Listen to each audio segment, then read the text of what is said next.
नमस्कार. मी दिनेश पेरसपुरे, रजिस्ट्रार, शासकीय अभियांत्रिकी महाविद्यालय कराड.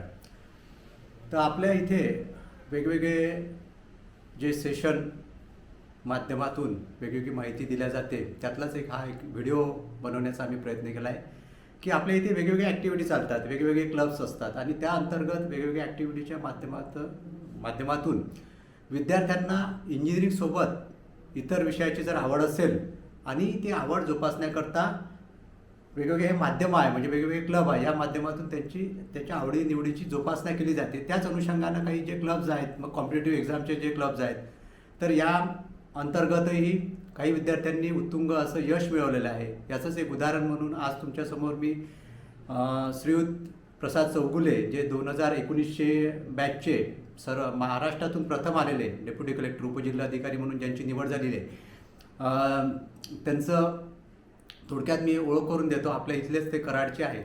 2017मध्ये ते पासआउट आहेत. काही काळ त्यांनी नोकरी केली आणि त्यानंतर त्यांनी या स्पर्धा परीक्षेच्या माध्यमातून महाराष्ट्रातून जवळपास 2019मध्ये त्यांनी यश मिळवलेलं आहे. महाराष्ट्रातून सर्वप्रथम आलेले आहेत. तर याकरता मी तुमच्यासमोर आमंत्रित करत आहोत श्रीयुत प्रसाद चौगुले यांना. नमस्कार, माझं नाव प्रसाद बसवेश्वर चौगुले. मी सध्या उपजिल्हाधिकारी या पदावर कार्यरत आहे. मी शासकीय अभियांत्रिकी महाविद्यालयाचा माजी विद्यार्थी आहे. 2017 साली मी मेकॅनिकल इंजिनिअरिंगमधून डिग्री घेऊन पासआउट झालो होतो. जसं सरांनी सांगितलं की 2019मध्ये मी जी काही आपली MPSC तर्फे एक्झाम होते, राज्यसेवा परीक्षा, त्याच्यामध्ये महाराष्ट्रात पहिला आलो आणि माझी आता उपजिल्हाधिकारी यापदी निवड झालेली आहे. तर मी कॉलेजमध्ये असताना जे काही वेगवेगळ्या ॲक्टिव्हिटी कॉलेजमध्ये कॅरी केल्या जातात, याचा खूप जास्त फायदा मला झाला. सगळ्यात महत्त्वाचं म्हणजे एकतर आपली जी सुसज्ज लायब्ररी आहे, यामध्ये सगळ्या विविध वर्तमानपत्र येतात, विविध मॅगझिन येतात, जे की आपल्याला कॉम्पिटेटिव्ह एक्झामला गरजेचे असतात. तर याचा खूप मोठा फायदा हा मला झाला, कारण मी कॉलेजमध्ये असताना ते थरोली फॉलो करायचो, न्यूजपेपर वाचायचो, मॅगझिन फॉलो करायचो. दुसरं म्हणजे आपली जी काही लॅब आहे आपली, त्याच्यामध्ये कम्प्युटर खूप चांगल्या फॅसिलिटी अवेलेबल आहे सगळ्या, त्याचा देखील खूप जास्त फायदा झाला. मी आणि माझे बरेच मित्र, आम्ही कॉलेजमध्ये असताना बरेच करंट अफेअर्सचे वगैरे जे काही मॅगझिन्स जे ऑनलाईन अवेलेबल आहेत, त्याचा आम्ही तिथं फायदा करून घेतला, ते वाचून घेतले. आणि एकूणच जे काही शैक्षणिक वातावरण आहे, म्हणजे कराडसारख्या ग्रामीण भागातही एक अतिशय उच्च दर्जाचं जे काही शैक्षणिक वातावरण आहे, ते इथं आपल्या कॉलेजमध्ये मिळतं. आणि अतिशय एकतर फीज खूप कमी आहेत आपल्या कॉलेजला, आणि त्याचा म्हणजे ग्रामीण भागातल्या मुलांना खूप जास्त फायदा करून घेता येऊ शकतो. आणि कॉलेजमध्ये असताना तुम्ही ह्या कॉम्पिटेटिव्ह एक्झामची तयारी करू शकता. तुम्ही म्हणजे इंजिनिअरिंगचा अभ्यासक्रम करता फक्त तुम्ही एक डेली न्यूजपेपर वाचायची सवय लावली, जो काही एक्झाम तुम्ही देणार आहे, UPSC असेल किंवा MPSC, त्याचा एक्झाम पॅटर्न बघितला आणि नक्की एक्झाम काय असते, क्वेश्चन पेपर जरी तुम्ही यामध्ये बघितले, तरी तुम्हाला खूप जास्त फायदा तुमच्या ॲक्च्युअल एक्झाममध्ये होऊ शकतो. त्यामुळं इंजिनिअरिंग करत करत तुम्ही ह्या एक्झाममध्ये सक्सेस मिळवू शकता. अनेक उदाहरणं आहेत आपल्या कॉलेजची ज्यांनी हे सक्सेस मिळवलेलं आहे. आणि जे काही नवीन विद्यार्थी येणार आहेत त्यांना देखील हे यामध्ये तुम्ही उत्तुंग यश मिळवू शकता. सर्वप्रथम चौगुले, तुझं अभिनंदन की तू असं एक उत्तुंग असं यश संपादित केलेलं आहे. त्याबद्दल माझा एक प्रश्न विद्यार्थ्यांच्या साईडकडनं असा वाटतोय की मला की बाबा इंजिनिअरिंग करून MPSC करणं, की बाबा एखाद्या विद्यार्थ्याला शक्य नाही बाबा 80,000 90,000 रुपये फी भरणं, तर त्या विद्यार्थ्यांना बाबा सायन्स BSc किंवा BA करून त्यांना MPSC मध्ये उतरलं तर त्यासाठी काय तयारी करावी लागेल, किंवा त्याला टफ जाणार आहे का, काय होईल, हे याबद्दल थोडंसं मार्गदर्शन करावं तुम्ही. डेफिनेटली की म्हणजे असं काही गरजेचं नाही की तुम्ही इंजिनिअरिंग करूनच केलं पाहिजे. जर तुम्हाला स्पर्धा परीक्षेची जर आवड आधीपासून असेल तर तुम्ही 12वी नंतरच त्याचा तयारी सुरू करू शकता. आणि तसा कोणताही क्रायटेरिया आपल्या MPSCचा नाही आहे, फक्त तुमचं ग्रॅज्युएशन असणं गरजेचं आहे. जर तुमची नसेल परिस्थिती की इंजिनिअरिंग करण्याची किंवा एवढी फी वगैरे भरण्याची, तर आपण काय करू शकतो, तर एकतर ओपन युनिव्हर्सिटीतून ॲडमिशन घेऊन डायरेक्ट स्पर्धा परीक्षेची तयारी करू शकतो. आणि जसं मी सांगितलं की याला जास्त काही तुम्हाला वास्ट नॉलेज असणं गरजेचं नाही. तुमचा फोकस आहे तो प्रिव्हियस इयर क्वेश्चन सिलेबस त्याच्यावर असला पाहिजे, आणि जे एक्झामला लागतं तेवढंच करणं गरजेचं आहे. सगळ्यात महत्त्वाचं काय की न्यूजपेपर वाचण्याची सवय तुम्हाला असेल तर तुम्हाला याचा खूप जास्त फायदा एक्झाममध्ये होतो. आणि आता नेक्स्ट वर्षापासून MPSC पण रिटर्न झालेली आहे एक्झाम, म्हणजे UPSC सारखी. त्यामुळे तुम्हाला लिखाणाचं प्रॅक्टिस असणं गरजेचं आहे. आणि माझं जर असं मत आहे की इंजिनिअरिंगपेक्षा जे ह्युमॅनिटीज बॅकग्राऊंड आहे किंवा BSc यांना जास्त लिखाण करायला लागतं, तेवढं आपल्याला इथे एवढं नाही. आपलं जे काय ऑब्जेक्टिव्ह ओरिएंटेड जास्त असतं. त्याचा पण मुलांना फायदा होऊ शकतो. लिखाणाची सवय तुम्ही रोज थोडा वेळ 1 तासभर किंवा अर्धा तास तुम्ही लिखाणाची सवय जर लावली तर तुम्हाला एक्झाम देणं अवघड जाणार नाही. आणि आता ऑप्शनल पण सब्जेक्ट इंट्रोड्यूस झालेला आहे एमपीएससीला. त्यामुळं तसं जर ट्रेंड बघितला युपीएससीचा पण तर जास्त आपले मेकॅनिकल किंवा जे काही इंजिनिअरिंगचे सब्जेक्ट ते मुलं प्रिफर करत नाहीत, कारण त्याचा सिलेबस खूप मोठा असतो. कम्पॅरेटिव्हली ह्युमॅनिटीचे सब्जेक्ट आहेत ते किंवा जॉग्राफी असेल, पॉलिटिकल सायन्स, इकॉनॉमिक्स हे मुलं प्रिफर करतात. त्यामुळं पूर्ण पॅटर्नच युपीएससी प्रमाण झाल्यामुळं तशा दृष्टीनं तुम्ही जर असेल तुमची इच्छा तर तसं तुम्ही कॉलेजपासून तयारी करू शकता. माझा दुसरा प्रश्न तुला की बाबा एवढं मेकॅनिकल इंजिनियर होऊन एखाद्या मोठ्या कंपनीमध्ये काम केलं तर इकडं डायरेक्टली एमपीएससी कडे वळण्याचा तुझा निर्णय कसं काय आला की बाबा इकडे कसं जावं वाटलं तुला, काय त्याबद्दल थोडक्यात सांगशील का? माझं लास्ट इयरला असतानाच प्लेसमेंट झालं होतं आणि मी फियाट इंडिया ऑटोमोबाईल्समध्ये 1 वर्ष जॉब पण केला. तिथं जॉब करत असताना मला थोडंसं असं जाणवलं की एक मोनोटोनस टाईपचं वर्क होतं, म्हणजे एकच टाईपचं वर्क जरा तिथं होतं. कम्पॅरेटिव्हली मला असं वाटलं की जे काही गव्हर्नमेंट सर्व्हिसेस आहेत तिथं अधिक डायनॅमिक पद्धतीने काम करता येऊ शकतं. वेगवेगळ्या क्षेत्राशी तुमचा संबंध येतो, लोकांशी संबंध येतो, लोकांचे बरेच प्रश्न तुम्ही सोडवू शकता. तुमच्याकडे तेवढी ऑथॉरिटी असते की तुम्ही खूप मोठा बदल लोकांच्या आयुष्यात घडवू शकता.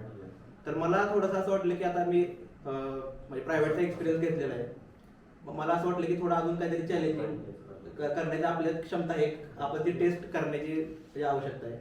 त्यामुळे मग मी स्पर्धा परीक्षेकडे वळण्याचा निर्णय घेतला आणि मग नंतर मग एक्झाम दिली आणि नंतर मग फॉर्च्युनेटली माझं सिलेक्शन पण झालं.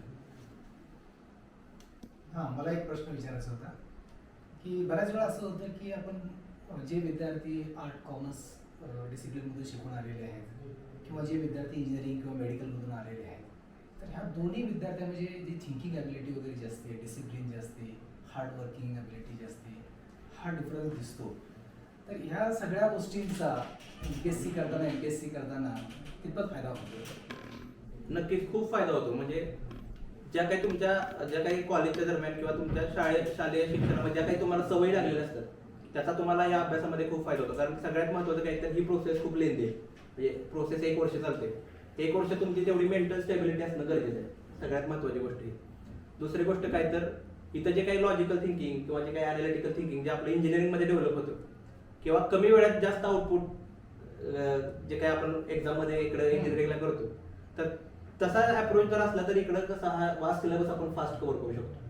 आणि अजून एक काय होतं तर इंजिनिअरिंगमध्ये आपलं थोडं की एवढे वेगवेगळे विषय आपल्याला असतात, त्याच्यामुळे काय होतं की त्यामध्ये लॉजिकल थिंकिंग करण्याची ॲबिलिटी आपली मला असं वाटते की जास्त डेव्हलप होते इंजिनिअरिंगमध्ये असतात. मग आता ह्या इंजिनिअरिंग नॉलेजचा तिकडे काही फायदा होतो का त्या पोस्टवर काम करताना? ॲज सच आता म्हणजे आता तसं पाहिलं तर आता सगळं IT ई गव्हर्नन्स येते आपल्या शासकीय सेवांमध्ये पण, त्यामुळं तसा IT खूप जास्त उपयोग आता होणार आहे इथून पुढे. आणि जे काय आता मशीन लर्निंग वगैरे आपण बघतोय, आर्टिफिशियल इंटेलिजन्स, ते गव्हर्नमेंट सर्व्हिसेसमध्ये पण जास्तीत जास्त अडॉप्ट करण्याचा गव्हर्नमेंटचा उद्देश आहे. त्यामुळे इथून पुढे ज्या काही सेवा ज्या असणार आहेत गव्हर्नमेंटच्या त्या बऱ्यापैकी तर ऑनलाईन होणार आहेत. त्यामुळे तसा तिथं फायदा होणार आहे. आता इतर जे काही समजा आता मेकॅनिकल आहे किंवा यांचा असं ॲज सच थेट उपयोग होणार नाही तिथं एवढा, पण जे काय म्हटलं मी जे काही स्किल्स डेव्हलप झालेले आहेत इंजिनिअरिंगच्या आपल्या 4 वर्षाच्या ह्याच्यामध्ये त्या नक्कीच काम करताना तिथं उपयोग होतो. म्हणजे टीम बिल्डिंग आहे, तुम्हाला सगळ्यांना सोबत घेऊन काम करायचं आहे. तुम्हाला म्हणजे पॉलिटिकल लीडर्स असतील किंवा मीडिया असेल या सगळ्यांना त्यांच्याशी कोऑर्डिनेट करून तुम्हाला काम करायचं आहे. मग इथं कॉलेजमध्ये असताना जे काही आम्ही इव्हेंट वगैरे घ्यायचो किंवा जे काही विविध स्पर्धांमध्ये भाग घ्यायचो, स्टेज डेअरिंग, बोलणं असेल, कम्युनिकेशन, तर ह्या जे काही सॉफ्ट स्किल्स आहेत याचा तिथं नक्कीच जास्त फायदा होतो. आपल्या गव्हर्नमेंट इंजिनिअरिंग कॉलेजमध्ये एक असं असतं की कोणतीही फॅकल्टी विद्यार्थ्यावर पूर्ण जबाबदारी टाकून घेते आणि त्यामुळे विद्यार्थ्यांची डेव्हलपमेंट चांगली होत असते. असं प्रायव्हेटमध्ये होत नाही. प्रायव्हेटमध्ये बऱ्याच गोष्टी रेडीमेड असतात आणि त्यामुळे त्या मुलांना एवढा त्रास होत नाही. तर याचा बेनिफिट एमपीएससी तयारी करताना किती होतो? हो नक्कीच. म्हणजे इथं कॉलेजमध्ये बऱ्यापैकी विद्यार्थी समोरून म्हणजे शिक्षकांना पाठिंबा असतात, पण विद्यार्थी पुढून जे काही गॅदरिंग असेल कॉलेजला किंवा स्पोर्ट्स इव्हेंट असतील किंवा इतर जे काही आपले टेक्निकलचे जे इव्हेंट व्हायचे ते विद्यार्थी करायचे. त्यामुळं म्हणजे जे काही लिडरशिप स्किल आहे किंवा टीम बिल्डिंगचं जे आहे, सगळ्यांना सोबत घेऊन काम करणं, ह्या ज्या स्किल्स आहेत ना ह्याचा खूप जास्त फायदा आपल्याला प्रिपरेशनमध्ये पण होतो आणि जॉबमध्ये गेल्यावर पण होतो. आणि दुसरं म्हणजे जसं मी सांगितलं की स्ट्रेस हँडल करण्याची आपली कॅपॅबिलिटी, तर हे जे काही आहेत ना ह्या खूप गरजेच्या गोष्टी आहेत. याचा नक्कीच जास्त फायदा तिथं होतो. कारण रेडीमेड सगळं असण्यापेक्षा आपण स्वतः ज्यावेळी काही क्रिएट करतो त्याचा जास्त कुठेतरी त्या गोष्टी आपल्याला जास्त शिकवून जातात तिथे. प्रसाद, तू इंजिनिअरिंग मला वाटतं तू नवोदयमध्ये पण होतास. येस. आणि त्यानंतर 11वी-12वी नंतर तू आपल्या गव्हर्नमेंट इंजिनिअरिंग कॉलेजला मेकॅनिकलला ॲडमिशन घेतलेलं आहे. तुला एक प्रश्न असा आहे की तुला अगोदरपासूनच अधिकारी व्हायचं होतं गव्हर्नमेंटमध्ये, असं एक ठरवून इंजिनिअरिंगला ॲडमिशन घेतला, किंवा तुला नंतर कोणी उत्स्फूर्त कोण केलंय तुला? तुझं इंजिनिअरिंग झाल्यानंतर तुझं प्लेसमेंट झालाय फियाटमध्ये, परत फियाटमध्ये एखाद्या वर्षी काम केलं, तुझी लाईफ चालू होती समजा पुण्यामध्ये, तू चांगल्या कंपनीत चांगल्या पगारावर काम करत होता. मग तुला अचानक ते सोडून म्हणजे या फील्डमध्ये तुला कोण आणलं आणि काय तुझ्या योजना होत्या? सर म्हणजे तुम्ही सांगितलं ते बरोबर आहे की माझं एकदम लाईफ सेटल होतं, मी कंपनीत प्लेस झालो होतो. पण माझे भाऊजी जे आपल्या कॉलेजचे पासवर्ड आहेत, प्रमोद चौगुले, तर ते आधी UPSCचे प्रिपरेशन करत होते आणि ते क्लासेस पण घ्यायचे.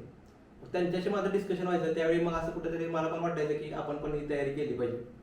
त्यांचं पण सिलेक्शन झालं आताच मागच्या वर्षी, ते पण राज्यामध्ये प्रथम आले.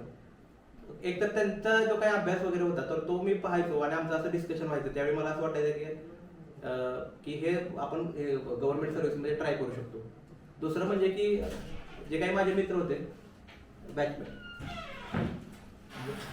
माझे बॅचमेट होते काही जण, ते पण प्रिपरेशन करत होते.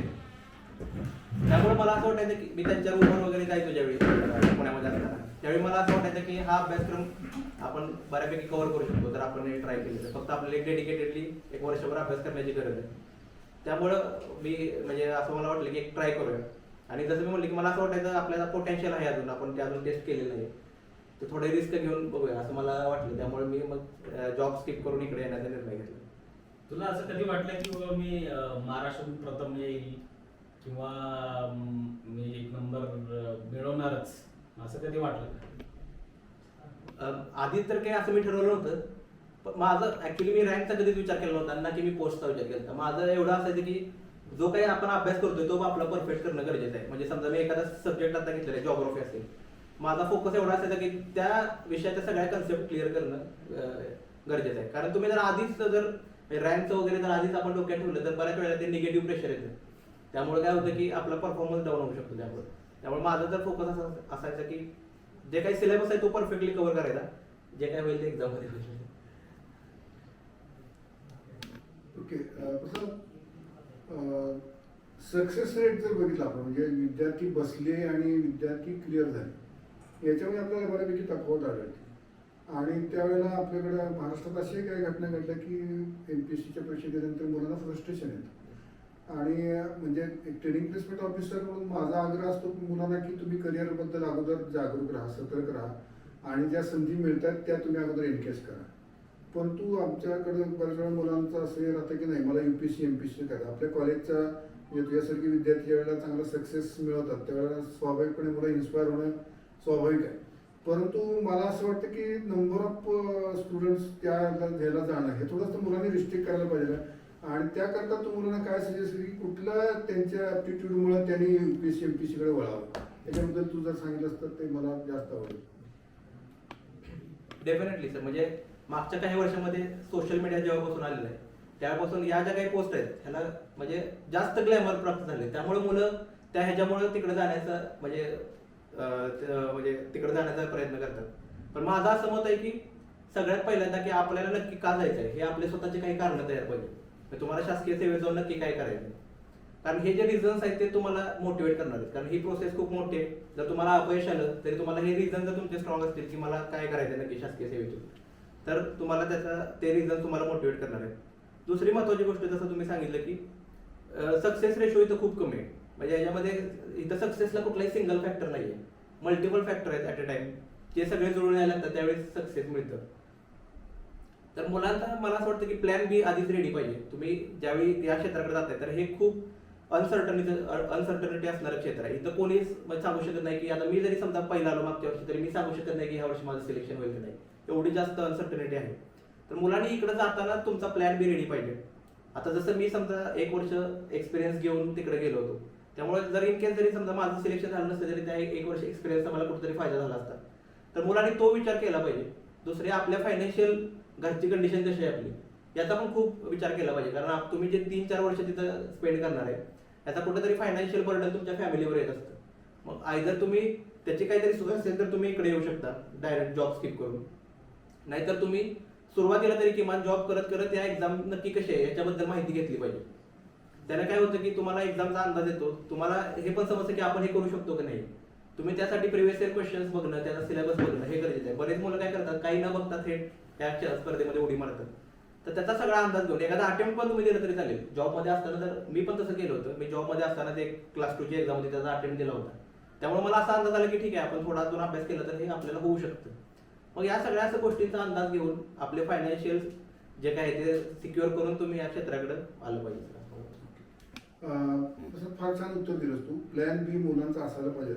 आता याच्या अनुषंगिक तुला प्रश्न विचारतो की प्लॅन बी प्रमाणे तू एका चांगल्या नामांकित कंपनीमध्ये सिलेक्शन झालं होतं तुझं, आणि नामांकित कंपनी सिलेक्शन झालेलं असतानाही तू तुझा वेळातला थोडा वेळ काढून त्या परीक्षेचा तू ट्राय केला आता तू सांगितलंस. तर तशा पद्धतीनं तू कसा वेळ काढत होतास आणि कसा अभ्यास करतो हे जर तू सांगितलंस तर इतर मुलं जी मी प्लॅन बी साठी त्यांना आग्रही राहतो ती त्या पद्धतीनं येतील आणि मग कंपन्यात काम करून सुद्धा यूपीएससी एमपीएससी कडे वळतील. असं जरा थोडंसं सांगितलं तर it will be win win situation.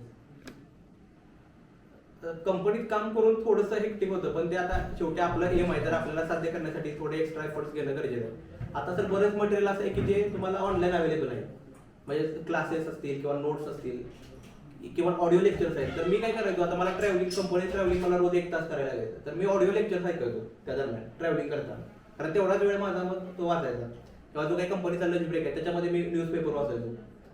आल्यानंतर 1-2 तास 3 तास मला मिळायचे, तेवढा मी जास्तीत जास्त वाचण्याचा प्रयत्न करायचो. सॅटर्डे संडे थोडे आपल्याला ऑफ मिळतात तर थोडे मग आपले मित्र वगैरे बरेच इकडे फिरायला जात असतात, पण आपल्याला त्याला मुरड घालून थोडंसं, कारण आपलं हे ध्येय साध्य करायचं तर मी थोडंसं मग सॅटर्डे संडे स्वतःला 8 ते 9 तास अभ्यास करण्याचा प्रयत्न करायचो, बाकी सगळ्या गोष्टी टाळून. तर असं करून तुम्ही करू शकता. आणि ज्यावेळी एक्झाम जवळ येते त्यावेळी तुम्ही म्हणजे लिव्ह वगैरे घेऊ शकता. एखाद्या महिन्याची जरी तुम्हाला लिव्ह किंवा 15 दिवसाची लिव्ह जरी एक्झामच्या आधी मिळाली तरी तुम्ही बऱ्यापैकी ते झालेलं रिवाईज करू शकता आणि तुम्ही अटेम्प्ट देऊ शकता. तर अशा पद्धतीने थोडं तुम्ही, आणि समजा IT मध्ये असेल तर अजून वेल अँड गुड आहे, तिथं तुम्हाला फ्लेक्झिबल आवर्स असतात. त्यामुळे फ्लेक्झिबल आवर्स असल्यामुळे तुम्ही अभ्यासाचं आणि कामाचं नियोजन त्या पद्धतीने करू शकता. थोडं कोअरमध्ये असलं की अवघड जातं, कारण शिफ्ट असते. पण IT मध्ये जर मुलं असतील तर त्यांना जर अजून ते बेनिफिशियल आहे. छान माहिती सांगितलीस. आता एक माझ्याकडनं एक शेवटची अपेक्षा तुझ्याकडनं अशी आहे की या कॉम्पिटिटिव्ह एक्झामिनेशन थ्रू तू अशा पदावर जाणार आहेस की त्या ठिकाणी जनतेची सेवा करायची तुला संधी मिळणार. तर याच्यामध्ये तू आपल्या अभियांत्रिकी महाविद्यालय कराडचं काही कॉन्ट्रीब्युशन करशील का एथिकल व्हॅल्यूज बद्दल? ते जर थोडं सांगितलंस तर माझ्या मुलांना जास्त उपयोगी ठरेल. की इथे एथिकल व्हॅल्यूज तुला इतर कुठल्या प्रकारचे मिळाल्या की ज्या तुला तुझ्या या भावी आयुष्याच्या करिअरच्या याच्यामध्ये त्या उपयोगी पडतील. त्या संदर्भात जर काय बोला तर जास्त चांगलं. डेफिनेटली मी ज्या पदावर जाणार आहे ते एक अधिक जबाबदारीचं पद आहे आणि एका डिसिजनवर बऱ्याच लोकांचं तिथं आयुष्य त्याशी निगडीत असतं.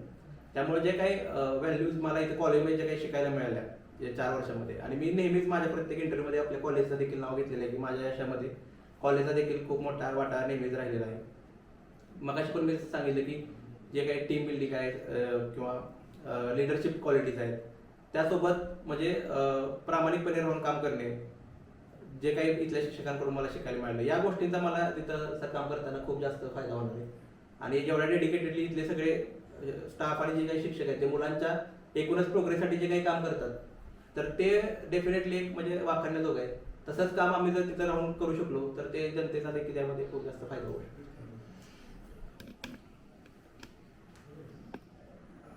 याच अनुषंगाने मी एक प्रश्न विचारू इच्छितो की तर या डेव्हलपमेंटमध्ये आणि एथिकल व्हॅल्यूज आणि इतरही डेव्हलपमेंटमध्ये आपल्या इन्स्टिट्यूटमध्ये कॉलेजमध्ये जे काय विविध क्लब आहेत तर त्या क्लब ॲक्टिव्हिटीज या सगळ्या डेव्हलपमेंटसाठी आणि यासाठी कसा उपयोग झाला आणि कसा उपयोग होऊ शकतो ते थोडक्यात जर सांगितलं तर विद्यार्थ्यांना जास्त उपयोग होईल.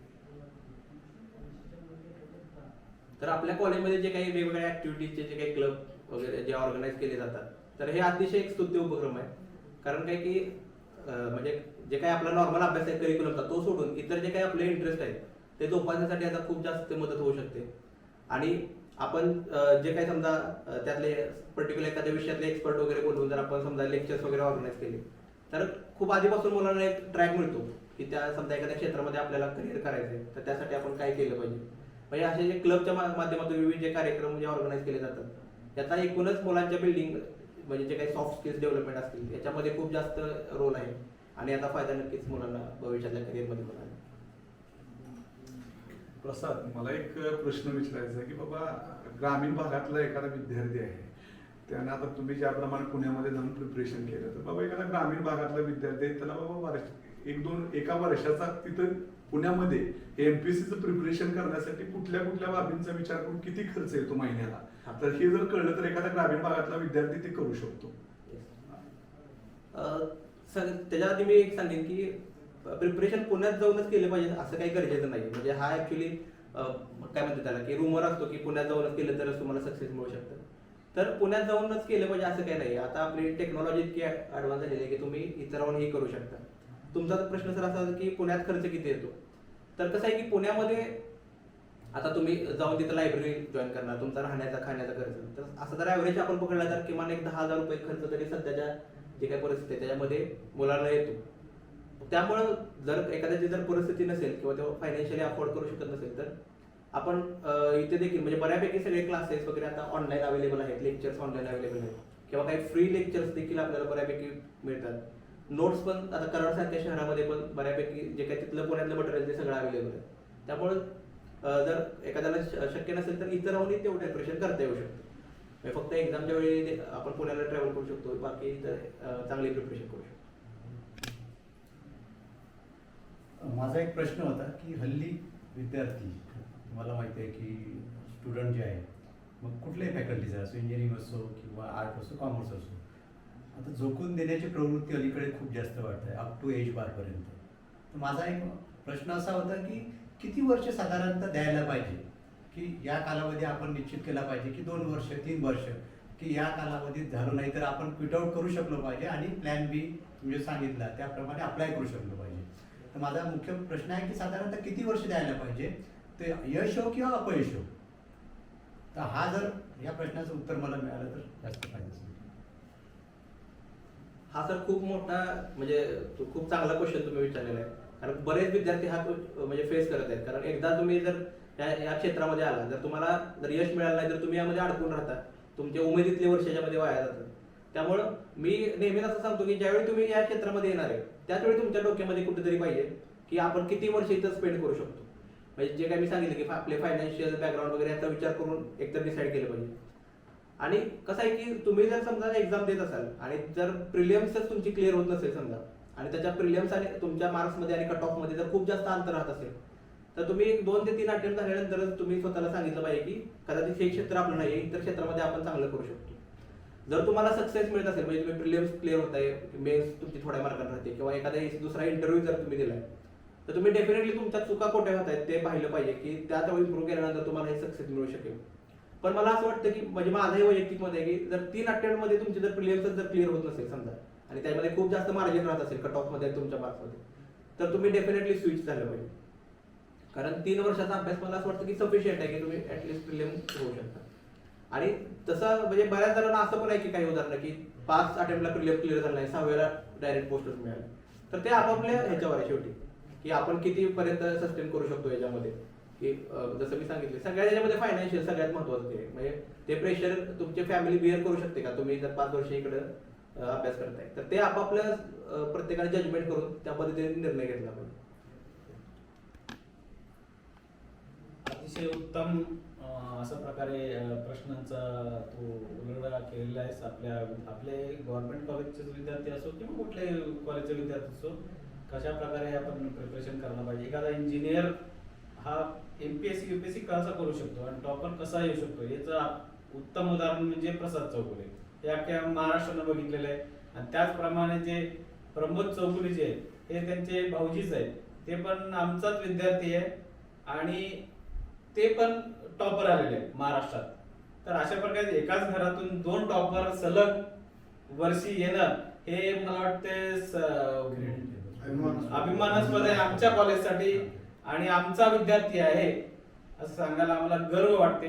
आणि या आपल्या कॉलेजला आलास, भेट दिलास याबद्दल आमचे सर्वांकडनं डॉक्टर आचार्य सर आहेत, डीन अकॅडमी, डीन ट्रिपल आहे, डॉक्टर पाटील आहेत, डीन अकॅडमिक्स आहेत, मिस्टर पेरासपुरे सर आहेत, रजिस्ट्रार आहेत, डॉक्टर अडसुणकर आहेत यांनी प्रश्न पण संयुक्तिक विचारलाय, त्याबद्दल त्यांचं पण मी अतिशय मनापासून आभारी आहे. आणि प्रसादला पण मी पुढच्या भावी आयुष्यासाठी त्याला शुभेच्छा देतो आणि अशाच प्रकारचे जे गव्हर्नमेंट इंजिनिअरिंग कॉलेजचे दरवर्षी आपले विद्यार्थी सिलेक्ट हो आणि फर्स्ट येऊ महाराष्ट्रात असे कंटिन्युटी एक राहायला पाहिजे, प्रथा चालू राहायला पाहिजे इथून.